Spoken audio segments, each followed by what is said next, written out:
here in Prince William County Schools. Ms. Kazmarzik. Thank you, Ms. Yannette. Hi, everyone. Welcome to our session tonight. We're so pleased to have you, and we are especially excited to have Ms. Jennifer Walker here as our guest speaker. She's a licensed practicing counselor, and she's a board certified clinical supervisor, and she has helped teens for over 20 years, and she has 3 degrees from the University of Florida. She began her career as a high school teacher for at-risk girls. She went on to become a middle school teacher of students with special needs. And for the past 18 years, she has served as a school counselor and later became the director of her school's counseling center.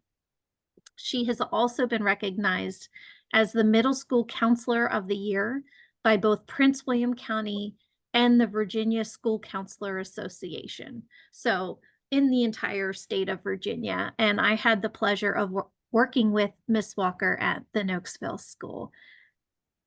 So without further ado, Miss Walker, thank you so much for sharing your expertise tonight. Thank you. That's quite an intro. My goodness. This first slide has my website. The presentation can be found on the website. So I'll show you the little slide there at the end. But I think Miss Boyd said she was going to send out the presentation as well through email if you signed up. So that's another option. And I'll also talk about a few handouts. So those can be on the web, or Ms. Boyd, I'll send you those handouts as well, so you could send it out with the PowerPoint. But yes, I'm Jennifer Walker. Since I've lived in Northern Virginia for about 20 years, everyone calls me Jen. People shorten things in Northern Virginia, as we know.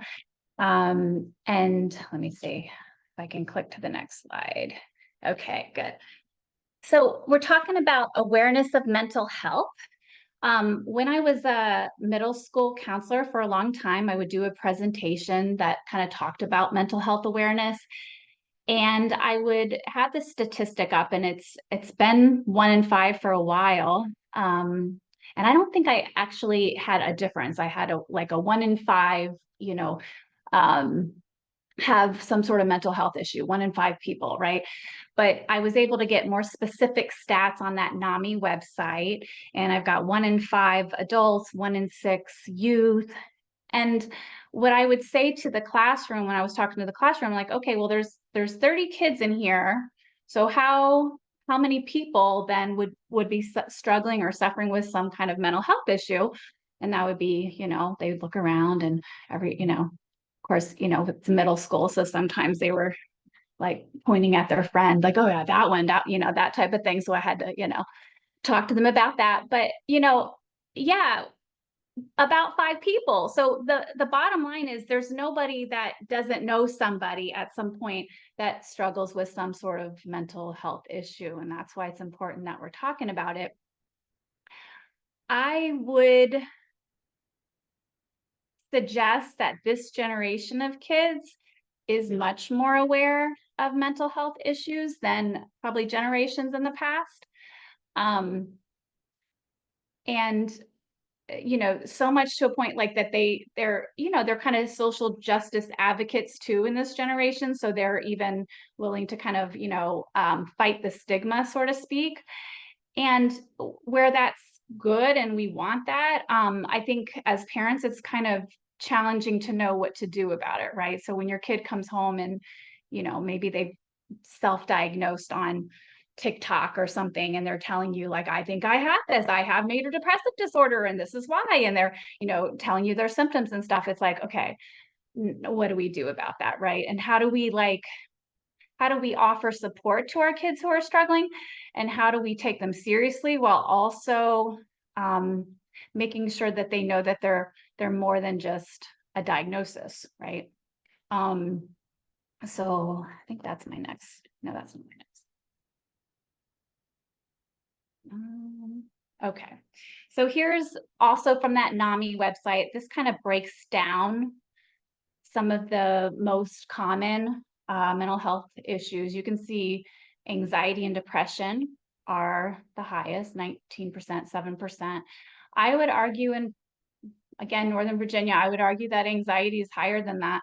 I think this is a high stress area for sure. And then this also from NAMI is just sort of the signs to look out for. And if you are noticing these signs in your kid, it's not something that I would say to panic about. It's not something to get yourself worked up about. It's something to be aware of, and it's something to start having conversations about. So whether it be your pediatrician that you're talking to, or contacting a mental health professional, talking to the school counselor at school, start talking about it. It's something that you want to get more information about. So feeling sad and withdrawn, absolutely, obviously, if they're talking about trying to harm or end one's life, making plans to do so, that's obviously something you want to reach out and get help right away. Risk-taking behavior. Okay, so if they're engaging in drinking or smoking or any kind of drug use, that type of thing, that's something you want to reach out and get some help and start talking to people about. Significant weight loss or gain. Hold on, you guys are blocking me, the Zoom. Worries or fears that get in the way of daily activities. That's a good way to say it. If it's so worrisome that it's getting in the way of their daily activities, then that's something to be aware of. Difficulty concentrating, sitting still, all those things. So you guys can get a sense by reading this slide. Okay. And I said this already, but resist a kid's description of themselves as a diagnosis. So, what we want kids to understand is that a diagnosis is not a sentence for a hard life, right? A diagnosis is just one part of us as well. We have many parts, right? So the diagnosis is one part, but our choices and our mindset and our coping skills, all of these things matter when it comes to any kind of diagnosis. And, as a mental health clinician, I've worked with kids with all kinds of mental health issues, very significant to less significant. And I can say that even kids that have come to me with the most significant mental health issues have absolutely thrived. And I've gotten to see, huge steps and huge progress. And it had to do with some of the choices that they made to get themselves in a better place. So, more of an empowering message than disempowering, right, is what we want our kids to understand.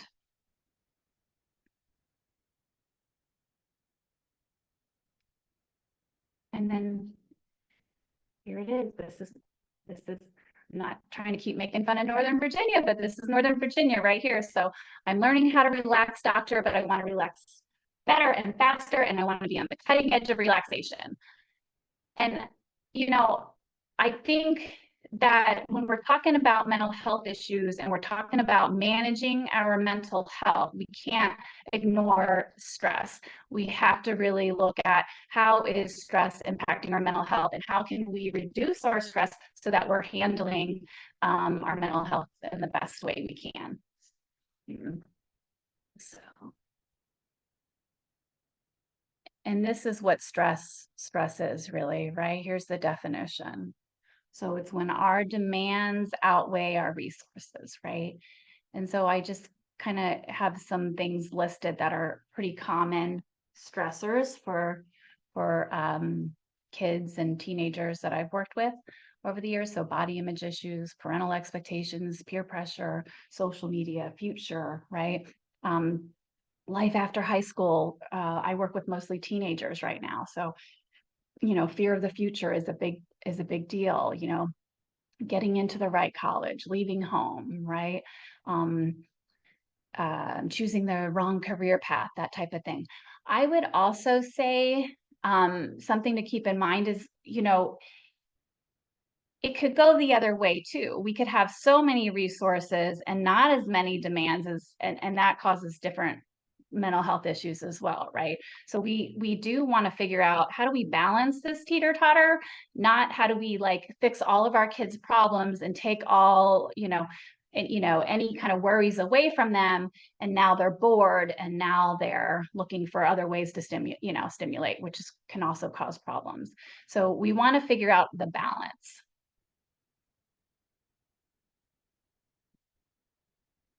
And the way that I like to think of, so this is if our nervous system has two parts, right? I like to think of these as the brake and the gas pedal. And they work together to kind of balance each other out, right? So the sympathetic is that gas pedal. It's going to give us hyper focus to danger. It gives us adrenaline, increased speed, increased strength. It gives us the ability to fight or flight against any kind of threat, right? And that's that gas pedal. And then, we have that other part of our nervous system that's slowing us down, and that's the parasympathetic, right? That's designed to put a brake on that fight or flight. And it's designed really to settle our racing system, okay? I think it's important. This might be, I don't know. Some of you are really interested in the science of things and some of you not so much. I never was growing up interested in any of the science stuff, but it is very interesting to me now. And it's interesting because and I think it's important for the kids that I work with to understand what's happening in your body when you're experiencing a lot of stress and anxiety and that type of thing. Because when you're thinking about coping, you've got to kind of understand what's happening and going on. So, okay, so there you go. Our system, really, our parasympathetic and our sympathetic nervous system was really designed to deal with immediate short-term stress, okay? So we were being chased by dinosaurs. We needed to get away quickly. So all of our our sympathetic nervous system gave us that gas pedal, right? And let's see, it gave us the adrenaline, it gave us the cortisol that was released, so our heart rate can increase so that we can get into that fight or flight kind of mode. But when that happens, all those non-emergency needs get suppressed, right? So our digestion, that's not important right now. We're just trying to stay alive. Digestion gets suppressed. Any kind of growth production or immune system, all that stuff gets suppressed because we don't need that right now. We just need to stay alive, right? Our body does not know the difference between these real dangers, like being chased by a dinosaur, and perceived danger. Okay, so I'm going to fail my math test and I think I'm being chased by a dinosaur. My body thinks I'm being chased by a dinosaur, right? And so that's kind of the problem. So our body was made to deal with this short-term stress, and it's this beautiful system that works perfectly together with the gas and the brake. It works perfectly together, but it really was not designed for long-term stress, right? And so that's sort of what we're dealing with right now. We're in this society where it's like we're dealing with constant stress, and we're not getting our parasympathetic is not getting activated, right? So we're dealing with our immune systems getting suppressed. We're getting constant release of adrenaline and cortisol, and it's getting overproduced now, right? We're not getting the physical release that fighting or running brings. And so now we've got this buildup happening, okay? So when we're thinking about stress management, and really when we're thinking about managing our mental health, we want to think about how are we activating that part of our nervous system? How do we actively activate our parasympathetic system, okay? So that's the part of our nervous system that exists to help us feel peaceful, to help us feel content. And it's pretty cool that we can learn to activate it at our will, right? We all can learn how to do this. Our kids can learn how to do this, okay? And this can lower our stress. This improves our mental health. And it can make us feel better, lift our mood, right? And so that's what we want all of our kids to understand, that there's cognitive components. So I'm going to talk about those for a couple minutes. There's physical components, and then there's social components.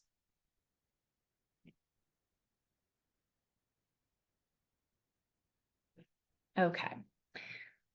All right, so this first one, cognitive distortion. So I like this little guitar player up here. You know, he's looking at the audience, and that one person is frowning, and that's who he's fixated on, right? Look at the way the guy's frowning at me. They all hate me, right? And we see our kids do this. We probably are guilty of doing this sometimes too, right? Like, all these people, let us know, how great that party we threw was, but maybe we got one criticism, and suddenly, we feel like, we don't know what we're doing. We're not good at it. So the cognitive distortions, and I actually, on the website, I have a list of them. Like, you'll be able to, there's like a worksheet, and you can send this out too, but it's a bunch of different kinds of distortions. Okay. And one of the things that, I'll teach clients, and even when I was in the schools, these are some things that we would talk to kids about. I know Kelly used to do this with elementary kids. She had like really cute little booklets and stuff that she would make with the kids. There's like flat books that you can do and stuff, but it has like the different types of distortions, right? So there's, for example, mind reading. Okay. So, assuming that we know what other people are thinking. Fortune telling, believing that we know what's going to happen in the future, right? So when your child is making an assumption about someone not liking them, oh, they don't like me. Well, why do you think they don't like you? Oh, well, she gave me a dirty look in the hallway today. So it's like, okay, so she did some mind reading there. She saw the kid give her a dirty look. So she's making the assumption that the kid doesn't like her. She's mind reading. So we're trying to like get them to see that that's not a helpful way of thinking, right? And so when they can learn the different types of unhelpful thinking patterns, we can then start to teach them how to reframe those thoughts and to something more realistic, right? So in this case with this guy, like, well, that one guy is frowning, and you've decided that they all hate you. Well, look at all the people smiling. Look at all the people happy. Well, that's the truth, right? That's truth thinking instead of having this distortion. You're reframing the thought. You're also saying, wonder why that guy is frowning. Maybe it has nothing to do with you at all. Maybe it has something to do with the fact that he's thinking about something sad. He's thinking about something bad, right? So the cognitive distortions, it's about like, what are they? What are the types? And how do we help them kind of reframe their thinking? And then this is the worry cycle. So this goes along with cognitive distortions as well. It sort of has to do with teaching our kids to learn to live with discomfort. So if we're thinking about a real life example, let's say that your child is anxious around their peers. And so they get this worried thought that no one's going to talk to me. I don't want to go, to whatever the social event is because no one's going to talk to me. So then their fight or flight kind of gets going in their brain, right? That amygdala gets going, and they start experiencing these physical sensations. Maybe they're getting hot and sweaty, dry mouth, all this. So they cope by avoiding. They do avoidant tactics, right? So they're the safety behavior. So maybe they're avoiding making eye contact with the other kids. Maybe they're putting a hood over their head because they don't want anyone looking at them. Maybe they're, having earbuds in and they're sitting by themselves. And now this causes this negative first impression with their peers. So the peers, maybe they think that they're uninterested, they're unfriendly, right? And so it leads to more worries. It leads to more unpleasant sensations, right? And that's the idea of the worry cycle. So it's how do we teach our kids that, it's okay to be uncomfortable sometimes. We want them to get used to this idea that you can be uncomfortable so that we don't continue into this worry cycle, worry cycle, worry cycle. So when it comes to cognitive, we want to kind of learn to select our thoughts just the same way we select our clothes every day. One of the things that I'll say to kids is, if you tell yourself something enough over and over, it becomes a belief, right? So it's not a thought anymore, it's a belief. It can become a core belief. And then you're only looking for evidence that supports that belief. Anything that goes against that belief, you think's not true, right? So we want to make sure that what we're telling ourselves is kind and nice, and we want to start catching ourselves and being much more mindful of our thoughts. So, and that's this next piece, which is mindfulness. So some of you have heard of mindfulness, I'm guessing. It's not so much,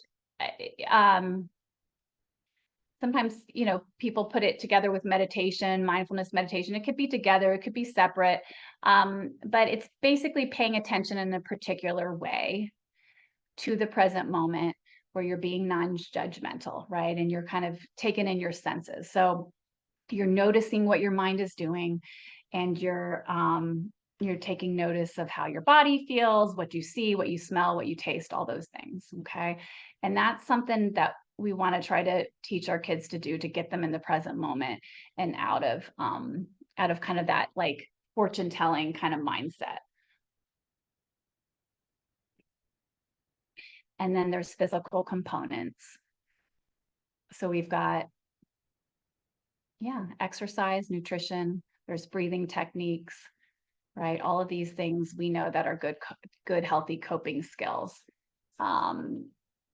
for dealing with stress. I think this next one, this is something that I always have to keep in mind as a therapist when I'm working with kids too. Because sometimes we can get ourselves, and as a parent, like we can get ourselves really worked up about a reaction that our kid is having, a meltdown that they're maybe having, and maybe losing sight of the fact that they didn't get any sleep last night. You know, they're going on, not having, a decent meal for the last couple of days because they've been running to sport and they're eating a bunch of fast food, right? Or they haven't, connected with anyone for a while because they've been on their phone for so long, and, on the internet so long, they've connected with no friends or no people, right? So what could be going on? And so this is an acronym that I always try to keep in mind. And even when I'm talking to clients, a lot of times I'll notice, like, as they're talking, I can notice like something here physical is often happening when they're particularly wound up, right? It's like, oh, so how much sleep did you get last night? Oh, I slept terrible, whatnot. Or when was the last time you hung out with any of your friends? Oh, yeah, no, I haven't hung out. Yeah, you've been really busy. I bet you haven't had much connection lately, whatever, right? So these are just, it's like simple things that we have to be aware of because it absolutely can impact our mental health.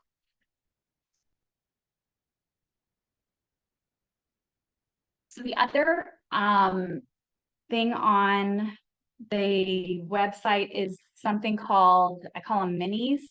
And it's something that I give kids. Let me see. I thought I had a handout of them right here. They're just different examples of kind of grounding techniques, mini relaxation techniques, they're breathing techniques. So, for example, like there's like square breathing on there. So you're just kind of imagining, a square as you're breathing in and out.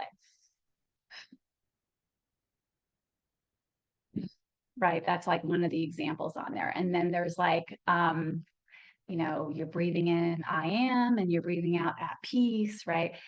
And these are just things that you want to give a child or a teenager who's just like needing to get more in a grounded place. They're worked up about something and you need them to get more grounded. So I have that on that website too. Okay. And then this is the social components, right? So there's all kinds of research that indicates that a meeting of the minds, humor, and working cooperatively together reduces stress.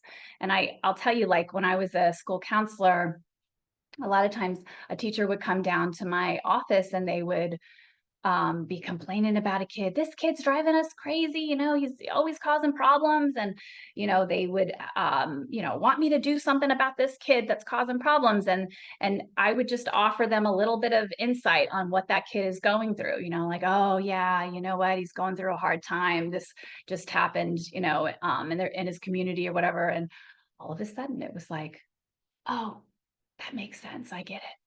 Okay. Yeah. Don't worry about it. I got it. Right? It was just like, as soon as they could have some empathy and some compassion for that kid, suddenly they weren't so stressed out about the situation anymore. And that's like, I don't know, I think about it like the other day I was pulling out of the gym, Lifetime, and this lady, she kind of cuts me off, and I was like, kind of having a little road rage in my car. God dang it, I was having a little moment. And then she's like, oh, I'm so sorry. She did one of these, and I was like, oh,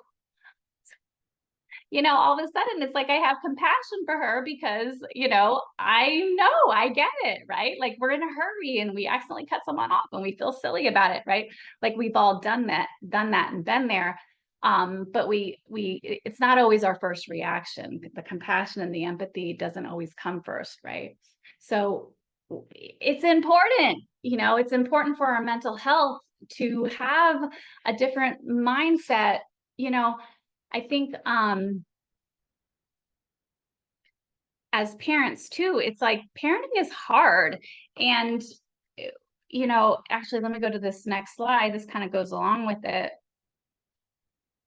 As parents, we often get into this this trap of parenting by likes, right? Where we're comparing ourselves to other people rather than allowing ourselves to be vulnerable sometimes, right? And it doesn't really build connection when we're comparing ourselves to other people online, and we're, and we see our kids doing it, right? So if we listen closely to our kids talk about their world, you're going to notice how often they are comparing themselves to others.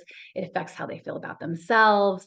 It's how they're measuring their appearance. It's how they're measuring their performance, even their potential sometimes. And then we're doing it. We're doing it as as parents. So, yes, we can get caught up in everything that's kind of manufactured online, or we can allow ourselves to be vulnerable and allow ourselves to be human and not get so worked up with that. So really, one of the best things that we can do as parents, I think, is kind of learn to self-regulate. So let's this is the part I wanted to I do want you guys to use the chat.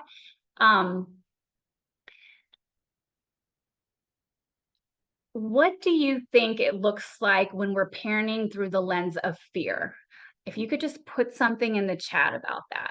If we're parenting through the lens of fear, like anxiety ourselves, we're nervous, we're anxious. What does that look like? What does our parenting look like when we do that? So put that in the chat. I'm going to try to.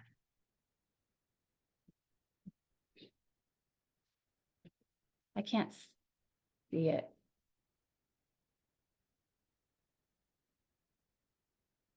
Okay, I see it now. Okay, so we're careful to pick our words.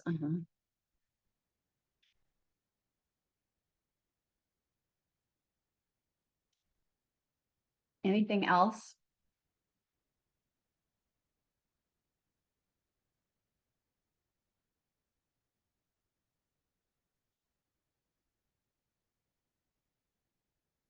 Yep, sometimes short fuse, insecurity. Yep, energy transfers to the child. Our children feel unsettled. Yeah. Insecurity. Yep. Yep. Overthinking. Yeah.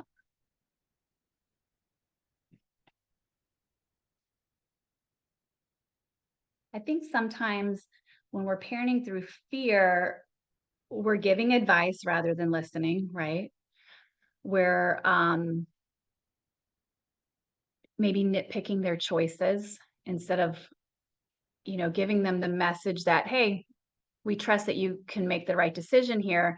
We start sometimes over accommodating the worry, right? Um,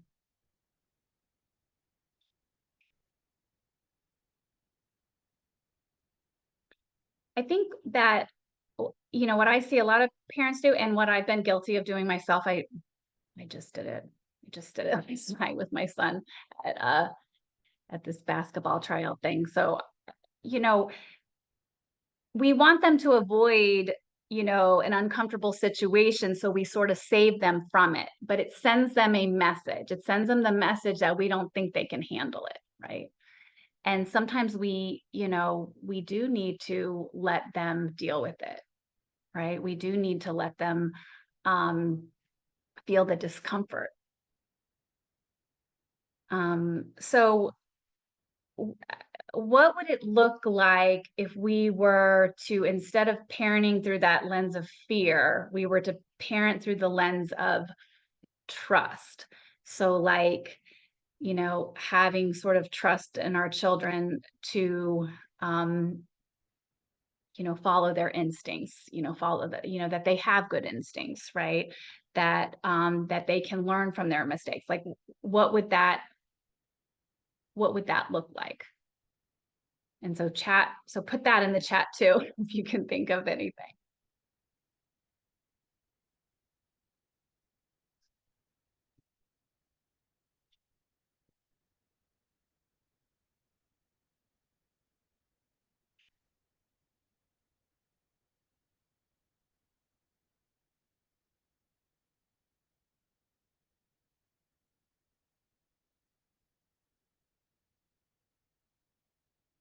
Allow children to make a mistake without judgment. Children would feel connected to you. Yeah.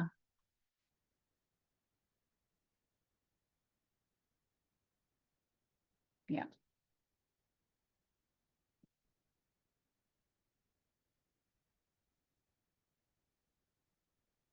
So I think that when we're parenting through more of a trust lens, I think we're parenting in a more regulated place. Okay.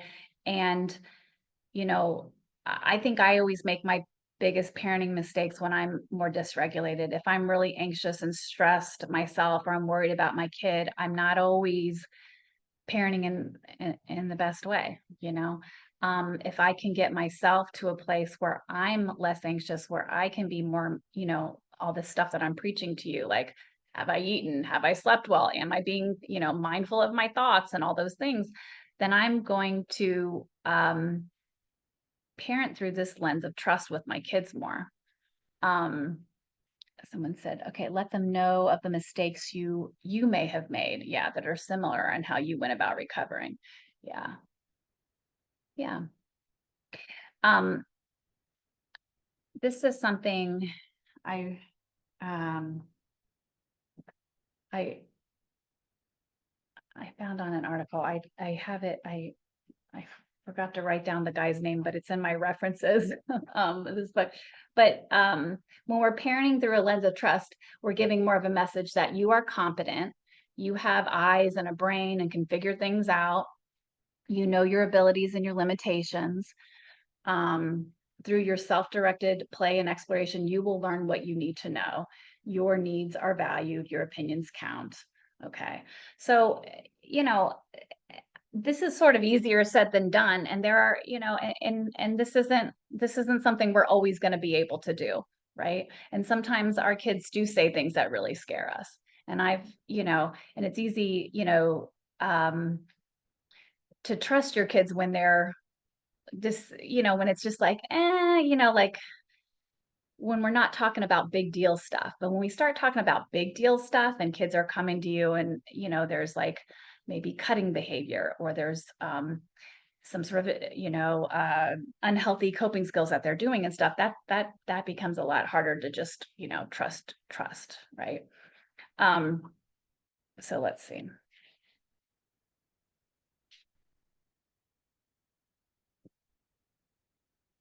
Oops. Sorry, I was trying to click on the arrow, but I clicked on a slide, I guess.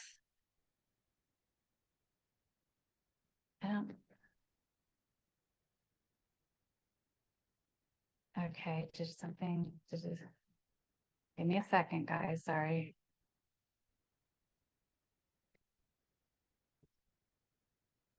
Okay.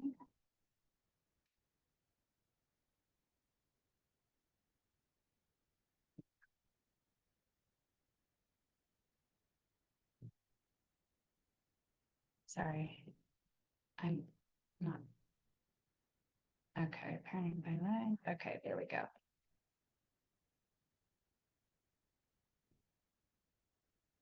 All right. So let me see if there's anything on that. Okay, yep, here it is. So one of the most helpful things we can do for our kids, yep. All right, so this is strategies and techniques. These are things that kind of mention some of them, the daily minis, that's going to be on the website and in the handouts. Sensory focus, getting out of your head and into the present moment. Thought challenges, those are going to be those distorted thinking things we talked about. And then there's some things online to kind of show you if you wanted to make a globe or a flat book. So the realistic affirmations, I find like a lot of kids will resist me on affirmations when I'm working with them. They are so resistant. Oh, they're so cheesy, like I am loved and, I am beautiful and these type of things.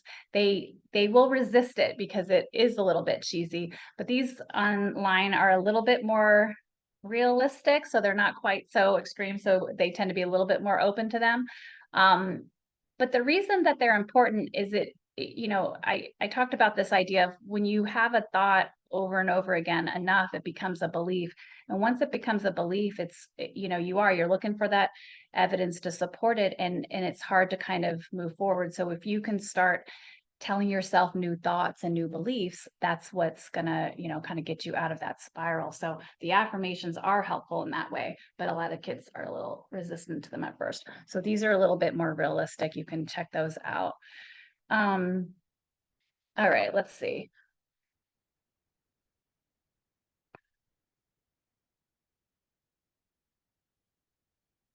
Yeah, there's the website. So this is a website. That's where you can go to find the presentation. And that's where you can go and you can find the handouts. And yeah, so that's the presentation. Now we have time for questions. And I hope that we can have a little bit of a discussion because we do have time.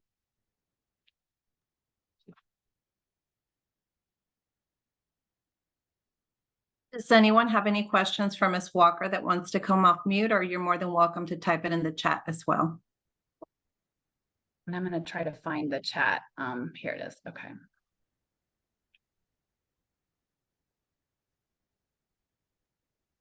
Hey Jen, this is Jane Prince. I'm a supervisor of secondary counseling. I had the pleasure of working with Jen a few years ago as school counselors in a middle school.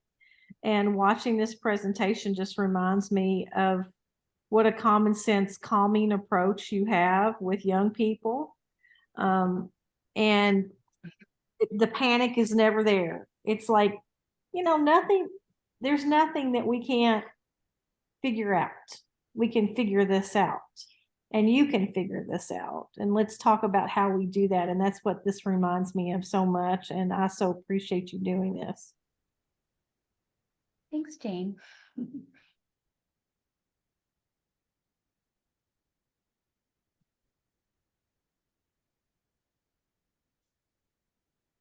The parenting. Oh, yep. Someone put the website. Yeah, the parenting is, it's hard. It's hard. It's hard to know, we don't have an individual guidebook for, you know, our individual kid, right? It's like, it's, you know, I think that it is helpful to talk to other people and connect and not be afraid to be vulnerable with each other and have those connections with professionals sometimes too, you know. I think, like, you know, I have a 12-year-old and a 13-year-old at home. And I guess I feel really fortunate that I have all these counselor type people in my life, but we do overanalyze things together when we start talking and stuff too. Like, we overthink it and overanalyze it. You know, you can imagine talking to therapist. You know, Jen, but yeah, you go ahead. mentioned, and I think it was on a slide. If not, I remember it from one of our conversations, but something that spoke to me was the idea that parent the child that you have, not the child that you wish you had or wanted to have, or I forget the exact phrasing of it, but that I think that was on one of your slides. Yeah. See and accept the kid you have now. Because that is I think sometimes we see ourselves in our kids and we think they're more like us than they actually are, right? So we're parenting them, you know, the way we think we wanted to be parented, or yeah, we're, you know, we have certain expectations for them that, you know, we expect them to be, you know, this way and this way. We, you know, expect them to be excelling in school, or we expect them to be athletic or whatever it is. And maybe they're not, you know, maybe they're not those things, and that's okay. And how do we accept them for who they are and let them flourish? We're more likely to let them flourish when we can accept them for who they are versus who we, you know, need them to be or want them to be, or, you know. Jen, for a parent who has a child that maybe they're concerned about, where do you recommend that they begin? Or where do they start the process if they have some concerns? I do think it's a good idea to reach out to a school counselor. They're kind of, I like to think they're kind of the first lines of defense. They always have resources if they think that it needs to go beyond. Sometimes a school counselor can meet with your kid a couple times and it's super, super helpful, right? And other times, you know, they may say, okay, this child might need something more than what a school counselor is going to have resources for, right? Like, you know, the school counselors do have several kids on their caseload, right? Whereas private, you know, in private practice, you know, I think, yeah, I have I meet with about 20 kids a week, right? Maybe 25 kids a week, right? Versus a school counselor who's meeting with, you know, maybe 400. Now they have 400 kids on their caseload. So they will tell you that. They'll be able to tell you, you know, I think your child could benefit from outside counseling as well, and whatnot. And to add to that, we also have a wealth of resources on the webpage for families about where to start, what questions they should be thinking about when they're looking for a mental health provider, how to navigate um, the funding. Is this something that would be, do I need to look for a provider who takes Medicaid or Medicare? Or is this something that I have to go through my insurance? Will my insurance cover it? If so, who's within the network? So, thank you, Miss Boyd. She put the link in the chat for you all. So please make sure to look at those resources as well. Mm-hmm. Yeah. And I think a lot of times, yeah, if you go through your school, they're going to be able to have some sense, either the school counselor or the social worker, they're going to have some sense of like providers in the area that will take different insurances and or might work on sliding scales and all that. So, you know, if a therapist works on a sliding scale, they may work with you, based on income and all that, if you don't have health insurance. Oh, wait, there's a question. Yes, there's a question in the chat. Okay, let's see. Okay, I have a daughter that has severe anxiety. She is on medications to help, but sometimes she thinks she doesn't need them. She tries to go off them and things just go crazy. I've had this problem for years, but as she gets older, obviously things like hormones also influence things. Yep. I guess my question is, how do you get through to them so that they can really understand that sometimes it's necessary and that medications are helping? She would consistently go to her counselor when she needed to distress or talk, but I am at a loss sometimes. Now I wonder if this is like a school counselor or a private counselor. Both. Okay. So the thing about getting off that medication, those medications they're really meant to build up in your system. So when you go, when you go off them sort of dramatically, it isn't good, right? Like you really want to be under the care of a doctor that's weaning you off the medication if you're going to choose to go off the medication. Because I've seen this with clients and students when I was a school counselor, where they would try to kind of monitor that themselves and they would just get off medication suddenly. And it's not just that they go back to maybe how they were prior to the medication. They go down, down deep. Like it's a pretty significant hit for them because the medication was kind of sort of like supplying them the serotonin, so to speak. So it is not, like I would definitely want the doctor or somebody who's prescribing the medication to talk to her about what that's doing to her moods and to her, emotions and all those things as she just kind of, tries to get off of it drastically. And let's see. It's hard, yeah, but she thinks she knows better. She's 17. Yeah, that's fine. Yeah. And this is the thing that I would say, if she's going to refuse to take the medication, I don't know that I would be like fooling around with like, take it and then don't take it, take it and then don't take it. I think I'd almost be like, all right, well then let's figure out how we're going to cope without it. If that's really where she's going, that's my thought. Instead of, risking that she's just going to keep skipping days and stuff, making it, I think, worse.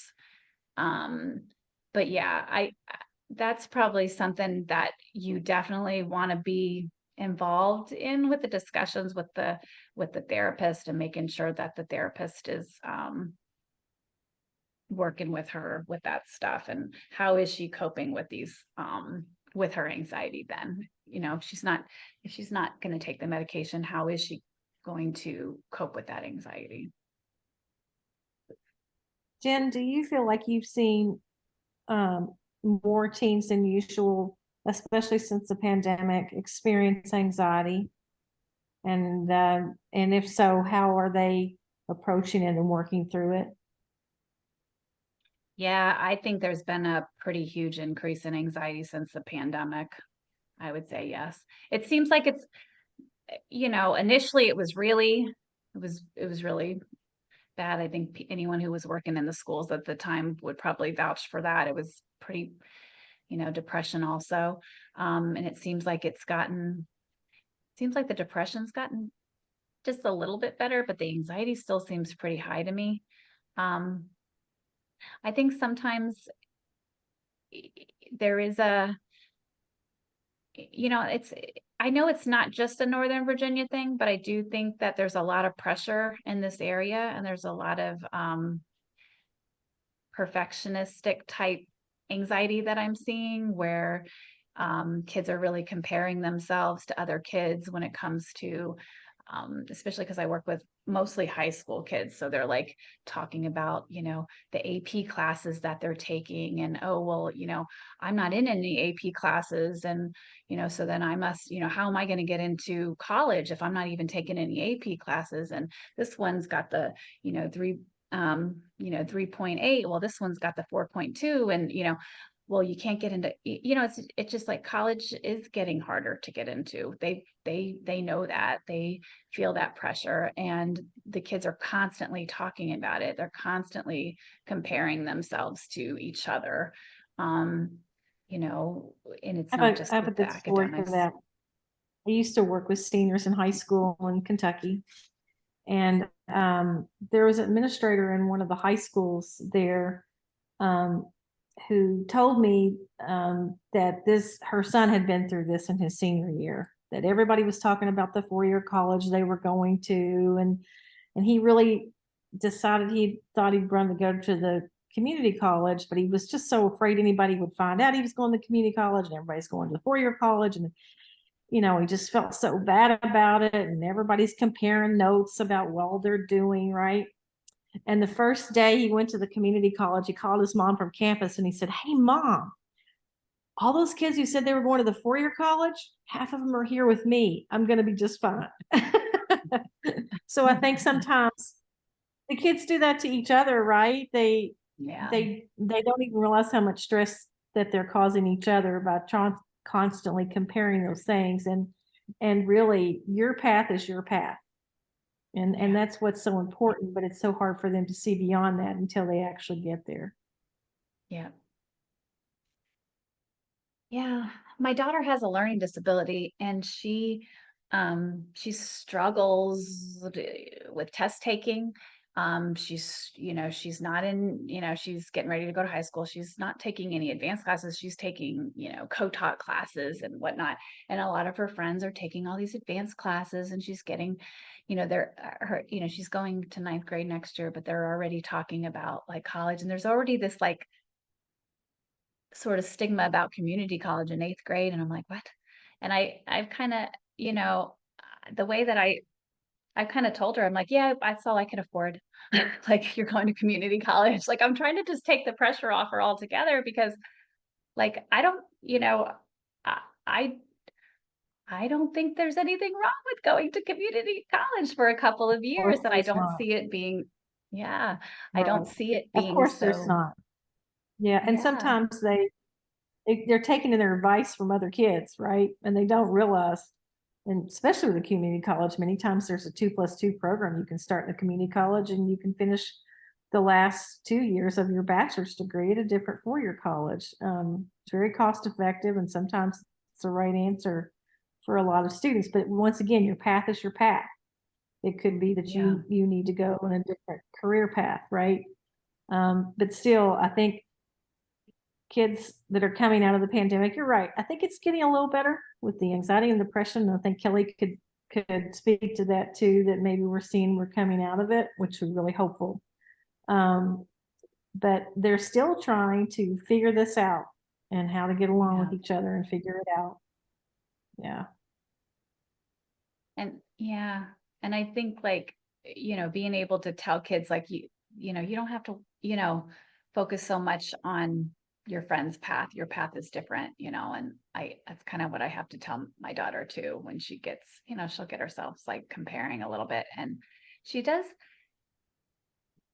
it's interesting, it's like, I think because she is in co-taught classes right now, and she's kind of in the right placement, she's doing really well in her classes, right? And so she's feeling, she's feeling pretty good about herself. Whereas like, she'll have a friend that's in like the advanced classes struggling through and really, comparing herself to maybe the other kids in the class. And, I was listening to them talk in the car the other day, and it's like, it's all relative, right? Because like, I feel like my daughter's like, she thinks that she is like doing exceptionally well in school because she's making good grades, and and she's in the right place, whatever. Whereas her friend is, feeling like she's not so, she's comparing herself to all the other kids in her class, and she doesn't feel like she's smart enough and she's not good enough and all this. And I'm like, oh, you know, she's doing much better than my daughter. She's, you know, she's much more excelled than my daughter, but she doesn't see it like that. It's like, you know, so yeah, it's relative.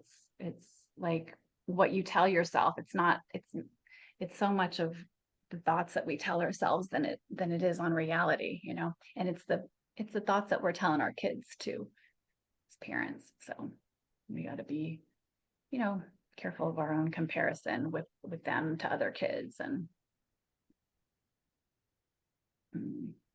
Are there any other questions for Ms. Walker?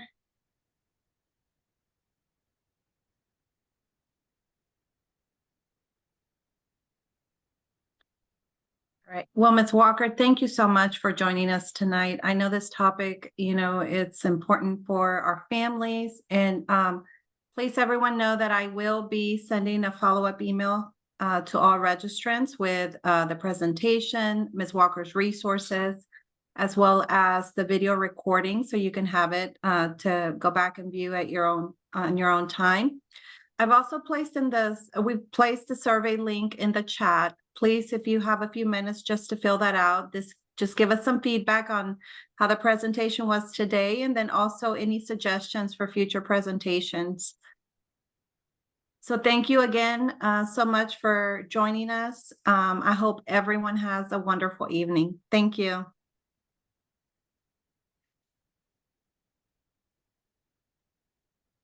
Thank you again, Jen. thank you. All right, bye guys. Can I say goodbye? Should I say goodbye? Yes. Okay. Bye. Okay. Have a good night. Thanks, you Good too. Bye. Bye.